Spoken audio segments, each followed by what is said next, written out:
சித்திரை 3-4 பாதங்கள், சுவாதி, விசாகம் 1, 2, 3 பாதங்களில் பிறந்த துளாராசி அன்பர்களே, துளாராசியிலே பிறந்தவர்களுக்கு இந்த வருடம் முழுமைக்குமே, அதாவது 2024ஆம் வருடம் முழுமைக்குமே உங்கள் ராசிக்கு 12ஆம் இடத்திலே கேதுவும் 6ஆம் இடத்திலே ராகுவும் சஞ்சாரம் செய்கிறார்கள். இந்த வருடம் முழுமைக்கும் உங்கள் ராசிக்கு 5ஆம் இடம் பூர்வ புண்ணிய ஸ்தானத்திலே சனி பகவான் ஆட்சி பலத்துடன் சஞ்சாரம் செய்கிறார். உங்கள் ராசிக்கு 7ஆம் இடத்திலே ஏப்ரல் மாதம் வரை குரு பகவான் சஞ்சாரம் செய்கிறார். ஏப்ரல் மாதத்திற்கு பிறகு, அதாவது மே 1ஆம் தேதிக்கு பிறகு உங்கள் ராசிக்கு அஷ்டமத்தில் 8ஆம் இடத்திலே குரு பகவான் வருகிறார். இந்த பேச்சுகளை எல்லாம் பார்க்கும்போது இந்த வருடம் எப்படி இருக்கும் என்று பார்த்தோமேயானால், இந்த 2024ஆம் வருடம் என்பது ஆரம்பத்தில் மிக மிக உத்தமமாக, நினைத்ததை விட சந்தோஷமாக இருக்கக்கூடிய வருடமாகத்தான் இருக்கிறது. அதாவது ஏப்ரல் மாதம் வரை நீங்கள் நினைத்த எல்லா காரியங்களும் நீங்கள் வெற்றியை பெறுவீர்கள். தொழில்துறையிலே நல்ல வளர்ச்சியை பெறுவீர்கள். புதிய முயற்சிகள் அனைத்திலும் நீங்கள் வெற்றியை பெறுவீர்கள். பூர்வ புண்ணிய சொத்துக்கள் கிடைப்பதாக இருந்தால் நிச்சயமாக கிடைப்பதற்கான வாய்ப்புகள் இருக்குது. அதற்கான முயற்சிகளை நீங்கள் தாராளமாக செய்யலாம். மாணவர்கள் நல்ல மதிப்பெண்களை பெறுவார்கள். அதன் மூலமாக நல்ல கல்லூரிகளை இடம் கிடைக்க பெறுவார்கள். உங்கள் ராசிக்கு 6ஆம் இடத்தில் இருக்கின்ற ராகு பகவான் பழைய பாக்கிகள் வசூலாகும். அதன் மூலமாக நல்ல பணப்புழக்கம் ஏற்படும். தாராள பணப்புழக்கத்தின் மூலமாக புதிய முயற்சிகள் அனைத்திலும் நீங்கள் வெற்றியை பெறுவீர்கள். 12ஆம் இடத்தில் இருக்கின்ற கேது பகவான் உங்களுக்கு அலைச்சலை ஏற்படுத்தி கொடுப்பார். தொழில் வளர்ச்சி காரணமாக அலைச்சல் மிக அதிகமாக இருக்கும். அதன் மூலமாக தூக்கம் குறைவு ஏற்பட வாய்ப்பு இருக்கிறது. ஆனால் சரியான நேரத்தில் தூங்குவதுதான் ஆரோக்கியத்திற்கு நல்லது. மே 1ஆம் தேதி அன்று, இந்த வருடம் 1/5/2024க்கு பிறகு மே 1ஆம் தேதிக்கு பிறகு குரு பகவான் உங்கள் ராசிக்கு 8ஆம் இடம் சஞ்சாரம் செய்கிறார். அதன் மூலமாக அஷ்டம குருவின் காரணமாக சில கோளாறுகள் ஏற்பட வாய்ப்பு இருக்கிறது. அது என்ன காரணம் என்றால், பொதுவாக குரு தனகாரகன். அந்த தனகாரகன் 8ஆம் இடத்தில் சஞ்சாரம் செய்வதனால் இந்த வருடம் மே 1ஆம் தேதிக்கு பிறகு பண விஷயத்தில் மிக மிக அக்கறை தேவை. ஏப்ரல் மாதம் வரை நல்ல பணப்புழக்கம் இருக்கும். அந்த பணப்புழக்கத்தை வைத்து நிறைய பேருக்கு கடன் கொடுத்து விடுவீர்கள். அந்த நீங்கள் கொடுக்கப்பட்ட கடனெல்லாம் மே 1ஆம் தேதிக்கு பிறகு இழுத்தடிக்க ஆரம்பித்து விடுவார்கள். அதன் பிறகு கடன் கொடுப்பது முற்றிலுமாக தவிர்ப்பது நல்லது. பண விஷயத்தில் இந்த வருடம் மிக எச்சரிக்கை தேவை. நல்ல நேரம் இருக்கும்போது, அதாவது ஏப்ரல் மாதம் வரை நல்ல நேரம், அந்த நல்ல நேரம் இருக்கும்போது உங்களுக்கு தேவையான புதிய வாகனங்கள் வாங்குவது, இடங்கள் வாங்குவது, கிரகப்பிரவேசம் செய்வது, சுபகாரியங்கள் செய்வது, திருமணம் போன்ற ஏற்பாடுகள் செய்வது போன்ற காரியத்திற்கு செலவிடலாம். ஆனால் மற்றவர்களுக்கு பணம் கொடுப்பதை தவிர்ப்பது நல்லது. மற்றவர்களுக்கு கடனாக பணம் கொடுத்தால் அந்த பணம் மே மாதத்திற்கு பிறகு வருவதில் மிக மிக தாமதமாக வாய்ப்பு இருக்கிறது. ஏனென்றால் அப்பொழுது அஷ்டம குரு ஆரம்பிக்கிறது. மேலும் மே 1ஆம் தேதிக்கு பிறகு அஷ்டம குருவின் காரணமாக வயிற்றில் உஷ்ணம் ஏற்படுவதற்கும் மேலும் அஜீரண கோளாறுகள் ஏற்படவும் வாய்ப்பு இருக்கிறது. ஆகவே அஜீரணம் ஏற்படுத்தக்கூடிய பொருட்களை சாப்பிடுவதை முடிந்தவரை தவிர்த்து விடுவது நல்லது. தெய்வஸ்தலங்களுக்கு யாத்திரை செய்யும் போது நல்ல தரிசனம் கிடைக்கப் பெறுவீர்கள். அதாவது ஏப்ரல் வரை நல்ல தரிசனம் கிடைக்கப் பெறுவீர்கள். ஏப்ரல் மாதத்திற்கு பிறகு வெகு தூர யாத்திரைகள் செல்லும் போது முன்னேற்பாடுடன் செல்வதே மிகவும் சிறப்பானது. இல்லாவிட்டால் தெய்வ யாத்திரையில் செல்லும் போது தரிசனம் கிடைப்பதில் சிறு சிக்கல்கள் ஏற்பட வாய்ப்பு இருக்கிறது. பொதுவாக இந்த துளாராசிக்கு குரு பகவான் ரோகாதிபதி.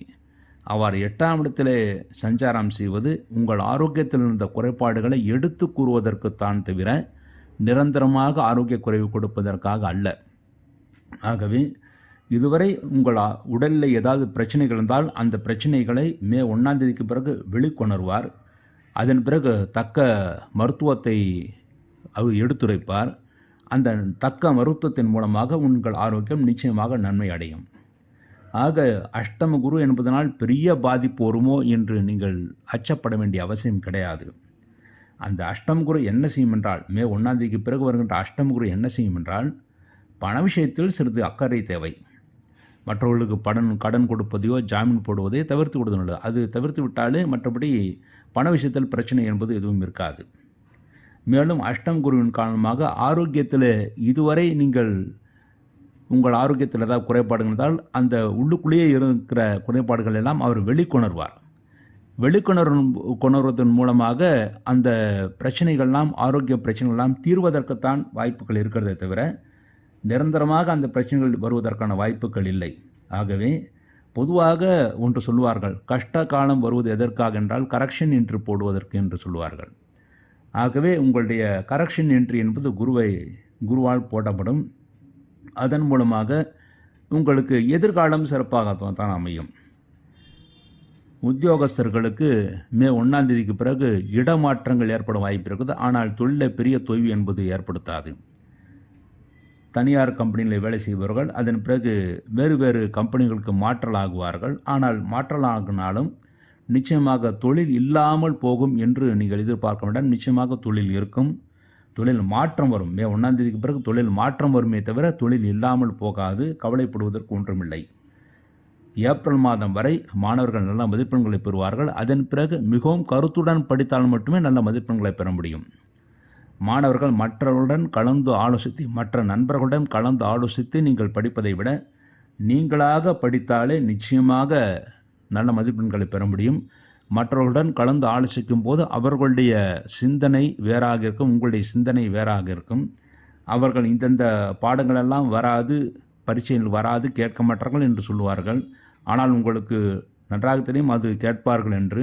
ஆனால் நீங்கள் நினைத்து தான் நடக்குமே தவிர நண்பர்கள் சொல்வது நடக்காது. ஆகவே பரீட்சைக்கு அருகிலே பரீட்சை நடக்கும்போது அதற்கு முன்பாக நண்பர்களுடன் இந்த விஷயமாக, படிப்பு விஷயமாக கலந்து உரையாடுவதை நிறுத்திவிடுவது நல்லது.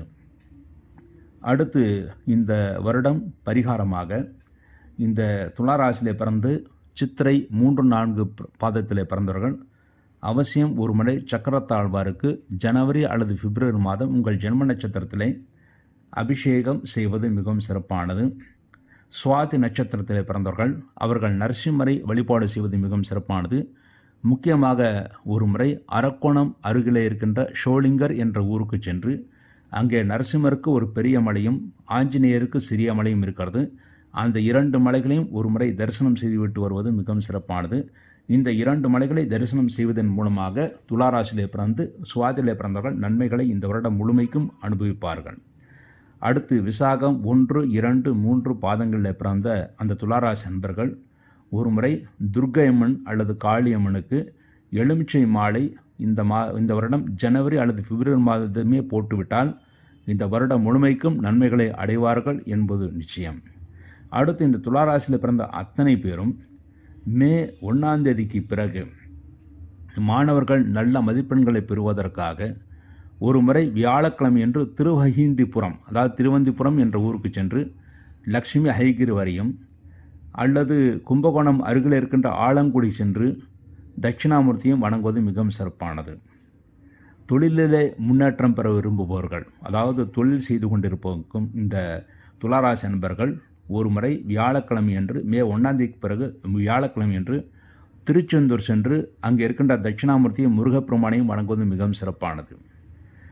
அடுத்து திருமண பாக்கியத்தை எதிர்பார்ப்பவர்கள் மே 1ஆம் தேதிக்கு பிறகு குருபலம் போய்விடுகிறது. ஆகவே அதன் பிறகு அவசியம் இந்த துளாராசியிலே பிறந்தவர்கள் ஒரு முறை தஞ்சாவூர் அருகிலே இருக்கின்ற திட்டை என்ற ஊருக்கு சென்று அங்கே சென்று குரு பகவானை வழிபடுவது மிகவும் சிறப்பானது. இந்த வழிபாட்டின் மூலமாக இந்த துளாராசியிலே பிறந்தவர்கள் அவசியம் 70% நன்மைகளை பெறுவார்கள், நிச்சயம் பெறுவார்கள் என்பது உறுதி. இந்த வருடம் புது கணக்கு தொடங்கும் போதும் மேலும் இந்த வருடத்திலே தமிழ் வருடப்பிறப்பின் போதும் ஸ்ரீனிவாசன் பஞ்சாங்கத்தை வாங்கி பயன்படுத்துங்கள். எளிமையாக பயன்படுத்தும் விதமாக தயாரிக்கப்பட்டது. அதை பயன்படுத்தி நல்ல முன்னேற முடியும். இவ்வாறாக 2024 வருடத்திய ராசி பலன்களை பற்றி பார்த்தோம். மீண்டும் ஒரு நல்ல பதிவில் இணைவோம் என்று கூறி விடைபெறுகிறேன். நன்றி, வணக்கம். 2024 என்பது சனியின் ஆதிக்கத்தில் வருகிறது. இந்த வருடம் முழுமைக்கும் சனி பகவான் ஆட்சி பீடத்திலேயே இருக்கிறார். ஆகவே சனியின் ஆதிக்கத்தில் இந்த வருடம் பிறந்திருந்தாலும் நிச்சயமாக தொழில் வளர்ச்சி இந்த வருடம் நன்றாகவே இருக்கும். இந்த வருடம் தொழில் வளர்ச்சி மே மாதம் முதற்கொண்டு நன்றாக இருக்கும். ஏப்ரல் வரை ஓரளவு மந்தமாகத்தான் இருக்கும். ஏப்ரல் முடிந்த பிறகு மே 1ஆம் தேதியிலிருந்து இந்த வருடம் தொழில் வளர்ச்சி நன்றாக இருக்கும். ஏனென்றால் வரக்கூடிய குரு பெயர்ச்சி மே 1ஆம் தேதி வருகிறது. ஏப்ரல் கழித்து மே 1ஆம் தேதி வருகிறது. குரு பெயர்ச்சி இந்த வருடம் திருக்கணிதப்படியும் வாக்கியப்படியும் ஒரே நாளிலே வருகிறது. திருக்கணிதப்படி மே 1 1/5/2024 புதன்கிழமை பகல் 1 மணிக்கு குரு பகவான் மேஷ ராசியிலிருந்து ரிஷப ராசிக்கு சஞ்சாரம் செய்கிறார். அதே தினத்தில் மே 1 வாக்கியப்படி குரு பகவான் 1/5/2024 புதன்கிழமை மாலை 28 நாழிகைக்கு, அதாவது 28 நாழிகை 22 விகடிக்கு அளவிலே குரு பகவான் மேஷ ராசியிலிருந்து ரிஷப ராசிக்கு சஞ்சாரம் செய்கிறார்.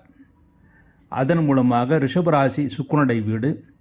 அந்த ராசியிலே குரு பகவான் பகை வீடாக இருந்தாலும் சுக்கிரனுடைய வீட்டில் சஞ்சாரம் செய்வதனால் அதன் பிறகு பொருளாதாரம் மந்த நிலை சரியாகும், பொருளாதாரம் வளர்ச்சி நன்றாக இருக்கும், தொழில் வளர்ச்சியும் நன்றாக இருக்கும். புதிய முயற்சிகள் தொழில்துறையில் மே 1 பிறகு செய்யலாம், நிச்சயமாக நன்மைகளை ஏற்படுத்தி கொடுக்கும். இந்த வருடம் கிரகணங்கள் என்று பார்த்தால் 2 சூரிய கிரகணங்கள், 1 சந்திர கிரகணம் வருகிறது. இந்த வருடம் 8/4/2024 திங்கட்கிழமை, அதாவது ஏப்ரல் மாதம் 8 ரேவதி நட்சத்திரத்தில் முழு சூரிய கிரகணம், ராகுனால் பிடிக்கப்பட்ட முழு சூரிய கிரகணம் வருகிறது. இந்த சூரிய கிரகணம் இந்தியாவில் தெரியாது. அதே போலவே இந்த வருடத்தின் கடைசியிலே செப்டம்பர் 18/9/24, அதாவது 18/9/2024 புதன்கிழமை பூரட்டாதி நட்சத்திரத்திலே ராகு கிரகத்தால் பிடிக்கப்பட்ட சந்திர கிரகணம், பகுதி சந்திர கிரகணம் வருகிறது. அதுவும் இந்தியாவில் தெரியாது.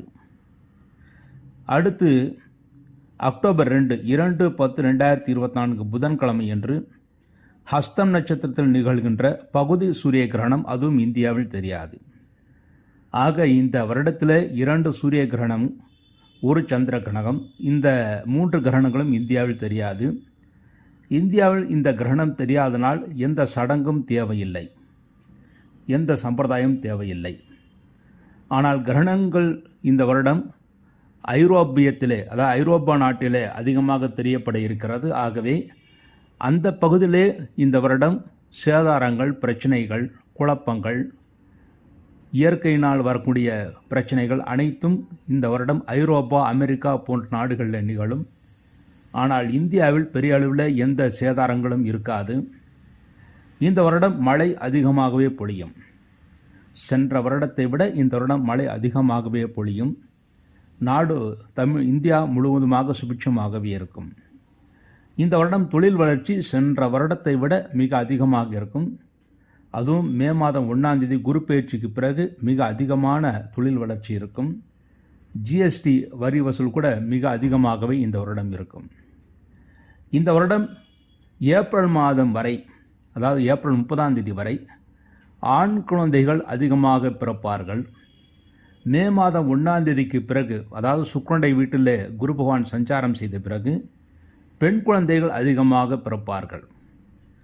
அந்த நேரத்தில் மே மாதம் முதற்கொண்டு பிறக்கின்ற பெண் குழந்தைகள் அதிக யோகத்துடன் இருப்பார்கள் என்று தான் ஜோதிட சாஸ்திரம் கூறுகிறது. இந்த வருடம் தங்கத்தின் விலை எப்பொழுது அதிகமாகவும் எப்பொழுது குறைவாகவும் இருக்கும் என்று பார்த்தோமேயானால், இந்த வருடம் ஏப்ரல் 2024, அதாவது வரக்கூடிய ஏப்ரல் மாதத்திலே தங்கத்தின் விலை மிக அதிகமாக இருக்கும். அதே தங்கத்தின் விலை அடுத்து செப்டம்பர் 2024 குறைந்து இருக்கும். அதாவது கிட்டத்தட்ட 15 முதல் 20% செப்டம்பர் மாதம் ஓரளவு தங்கத்தின் விலை குறைவாக இருப்பதற்கு வாய்ப்பு இருக்கிறது. ஆனால் அதற்கு முன்பாக ஏப்ரல் மாதம் மிக அதிகமான உச்சியை தங்க விலை தொடும் என்று இருக்கிறது. அடுத்து ஷேர் மார்க்கெட் நிலவரத்தை பார்த்தோமேயானால், இந்த வருடம் ஷேர் மார்க்கெட் பங்கு விலைகள் மே மாதம் 2024 மிக அதிகமாக இருக்கும். அதாவது ஏப்ரல் மாதம் தங்கத்தின் விலை அதிகமாக இருக்கும். அதன் பிறகு மே மாதம் ஷேர் மார்க்கெட் பங்கு வர்த்தகத்தினுடைய விலைகள் மிக அதிகமாக இருக்கும். அக்டோபர் 2024, அதாவது தீபாவளிக்கு பிறகு அல்லது தீபாவளி சமயத்தில் அக்டோபர் 2024 ஷேர் மார்க்கெட் விலை குறைந்த அளவிலே இருக்கும். ஆக இந்த வருடம் ஏப்ரல் மாதம் தங்கத்தின் விலை அதிகமாக இருக்கும். மே மாதம் ஷேர் மார்க்கெட் பங்கு வர்த்தகத்தின் விலைகள் அதிகமாக இருக்கும். செப்டம்பர் மாதம் தங்கத்தின் விலை குறைவதற்கான வாய்ப்புகள் மிக அதிகமாக இருக்கிறது. அதே போலவே அக்டோபர் 2024 ஷேர் மார்க்கெட் பங்கு வர்த்தகத்தின் விலைகள் குறைவாக இருப்பதற்கான வாய்ப்புகள் அதிகமாக இருக்கிறது. இந்த வருடம் குரு பகவான் தனித்து மேஷத்திலும் ரிஷபத்திலும் சஞ்சாரம் செய்கிறார். மேஷத்திலே குரு பகவான் சஞ்சாரம் செய்யும் போது சனியுடைய பார்வை குரு பகவானுக்கு வருகிறது. ஆகவே ஆலயங்களில் சில பிரச்சனைகள் ஏற்பட்டு அதன் பிறகு சரியாகும். ரிஷபராசிலே குரு பகவான் சஞ்சாரம் செய்யும் போது ராகுடைய பாதிப்பு வருகிறது. இந்த ராகுடைய பாதிப்பு குரு பகவானுக்கு வரும்போது போலி சாமியார்கள் எல்லாம் அகப்படுவார்கள். ஆக மே மாதம் 1ஆம் தேதிக்கு பிறகு போலி சாமியார்கள் அகப்படுவார்கள். ஏப்ரல் மாதம் வரை திருக்கோயில்களுக்கு சில பிரச்சனைகள் ஏற்பட்டு அதன் பிறகு சரியாகும். எப்படியும் இந்த வருடம் ஆன்மீகவாதிகளுக்கு, ஒரிஜினல் ஆன்மீகவாதிகளுக்கு, அதாவது நியாயப்படி நடந்து கொள்கின்ற ஆன்மீகவாதிகளுக்கு நன்மைகள் ஏற்படுத்தி கொடுக்கும். போலி ஆன்மீகவாதிகளுக்கு தீமைகளை ஏற்படுத்தி கொடுக்கும். என்றால் குருவுக்கு சனியுடைய பார்வையும் அடுத்து ராகுடைய பார்வையும் வருகிறது. அடுத்து சனி பகவான் இந்த வருடம் முழுமைக்கும் ஒரே ராசிலேயே கும்பராசிலேயே சஞ்சாரம் செய்கிறார். ஆகவே தொழில் ஸ்திரமாக உயர்ந்து கொண்டிருக்கும். வர்த்தகங்கள், பணப்புழக்கம் ஏப்ரல் மாதத்திற்கு பிறகு மே மாதம் முதற்கொண்டு பணப்புழக்கம் ஓரளவு நன்றாகவே இருக்கும். இந்த வருடம் மழை பொழிவு மிக அதிகமாக இருக்கும். சென்ற வருடத்தை விட அதிகமாகவே இருக்கும். வறட்சி என்பது இந்த வருடம் இருக்காது. ஆக பயப்படுவதற்கு ஒன்றுமில்லை. இந்த வருடம் சென்ற வருடத்தை விட ஓரளவு சிறப்பான வருடமாகத்தான் இருக்கும். 2024 என்பது எண்கணிதப்படி 8 என்று வருகிறது. 8 என்பது சனியுடைய ஆதிக்கமுடையது. ஆனால் இந்த வருடம் முழுமைக்கும் சனி பகவான் ஒரே ராசியிலே சஞ்சாரம் செய்வதனாலும், சனி பகவான் ஆட்சி பலத்துடன் சஞ்சாரம் செய்வதனாலும் நிச்சயமாக தொழில் வளர்ச்சி நன்றாக இருக்கும். பிரச்சனைகள் எதுவும் இருக்காது. இந்த வருடம் அரசியல்வாதிகளுக்குள் பிரச்சனைகள் வந்தாலும் புதிய சட்டங்கள் இயற்றுவார்கள். அதன் மூலமாக நாடு தொழில் வளர்ச்சி, நாட்டு வளர்ச்சி அனைத்தும் நன்றாகவே இருக்கும். இந்தியாவுடைய வளர்ச்சி வெளிநாடுகளுடைய வளர்ச்சிகளை விட அதிகமாகவே இருக்கும். இந்த வருடம் இந்தியாவுடைய பெயரும் புகழும் சிறந்து விளங்கும். இதுதான் இந்த வருடத்துடைய சிறப்பு அம்சமாக அமைந்திருக்கிறது.